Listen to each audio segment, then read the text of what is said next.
ಹಳ್ಳಿ ಇರ್ಲಿ ಸಿಟಿ ಇರ್ಲಿ ಮನೆ ಮುಂದೆ ರಂಗೋಲಿ ಅಂತೂ ಇರ್ಲೇಬೇಕು. ಎಲ್ಲ ಊರಲ್ಲೂ ಹಬ್ಬಗಳು ಸ್ಟಾರ್ಟ್ ಆಗ್ತಾ ಇದೆ. ನಮ್ಮೂರಲ್ಲೂ ಇವತ್ತಿಂದ ಹಬ್ಬ ಅಂದ್ರೆ ಗುರುವಾರದಿಂದ ಹಬ್ಬ ಸ್ಟಾರ್ಟ್ ಆಗ್ತಾ ಇದೆ. ಸಂಡೇವರೆಗೂ ಇರುತ್ತೆ. ಆದ್ರೆ ನಾವ್ ಈ ವರ್ಷ ಊರಿಗೆ ಹೋಗ್ತಾ ಇಲ್ಲ. ಯಾಕೆಂದ್ರೆ ಮಕ್ಕಳಿಗೆ ಎಕ್ಸಾಮ್ ನಡೀತಾ ಇದೆ ಅನ್ನೋದಕ್ಕೋಸ್ಕರ. ಪ್ರತಿ ವರ್ಷನೂ ಈ ಟೈಮಲ್ಲೇ ಎಕ್ಸಾಮ್ ಬೀಳುತ್ತೆ. ಆದ್ರೂನು ಚೆನ್ನಾಗಿರುತ್ತೆ ಹಬ್ಬಕ್ಕೆ ಜಾತ್ರೆಗೆಲ್ಲ ಹೋದ್ರೆ. ಚಿಕ್ಕ ಮಕ್ಳು ಇರ್ಬೇಕಾದ್ರೆ ಜಾತ್ರೆಗೆ ಮಾತ್ರ ಹೋಗ್ತಿದ್ವಿ.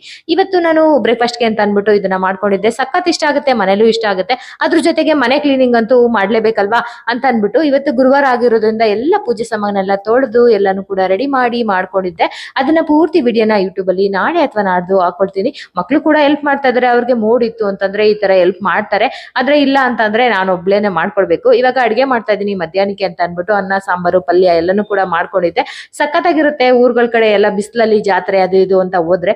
ಮಧ್ಯಾಹ್ನ ಮೇಲೆ ಅಮ್ಮನ ಮನೆಗೆ ಹೋಗಿ ದೀಪು ರಶ್ಮಿ ನಾನು ಹೊರಗಡೆ ಕೂಡ ಹೋಗಿದ್ವಿ. ಹೋಗ್ಬೇಕಾದ್ರೆ ಅವ್ರಿಬ್ಬರನ್ನ ಬಿಟ್ಬಿಟ್ಟು ನಾನು ತರಕಾರಿ ಹಣ್ಣು ಎಲ್ಲ ಕೂಡ ಬೇಕಿತ್ತು ಅಂತ ಅನ್ಬಿಟ್ಟು ನಾನು ಅಲ್ಲಿಂದ ತಗೊಂಡ್ ಬಂದೆ. ಇವತ್ತು ಜ್ಯೂಸ್ ಆಗಿ ಹಾಗಲಕಾಯಿ ಜ್ಯೂಸ್ ಮಾಡಿದ್ದೆ, ಜೊತೆಗೆ ನೆಲ್ಲಿಕಾಯಿ ಜ್ಯೂಸ್ ಕೂಡ ಮಾಡ್ಕೊಂಡಿದ್ದೆ.